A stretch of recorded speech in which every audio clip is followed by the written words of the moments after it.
Mana geng-geng PCO? Cuma muncul sikit. Korang tengok, kita restock PCO ni bukan sebiji, bukan 2 biji, berbiji-biji kita restock untuk korang.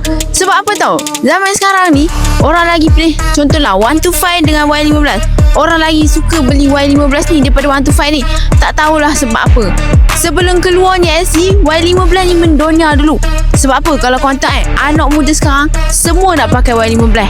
Kalau kau mau pergi malam minggu ke, kau mau pergi mana-mana pun jarang tak jumpa Y15 ni. Orang kata Y15 ni memang mantang rata tempat ada. Bukan tu je koma. Kalau korang tahu, untuk Y15 ni dia 150cc.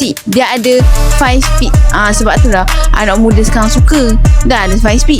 Laju pula tu koma. Tambah bila modi-modi tu bukan biasa-biasa. Barang spare part dia pun senang cari. Itulah salah satu kelebihan untuk Y15 ni. So kalau kau nak Y15 ni, kau rasa macam tak nak tunggu lama, kau boleh isi start form kat bawah. Okay? Clear tak clear? Tak clear, kita roja-roja.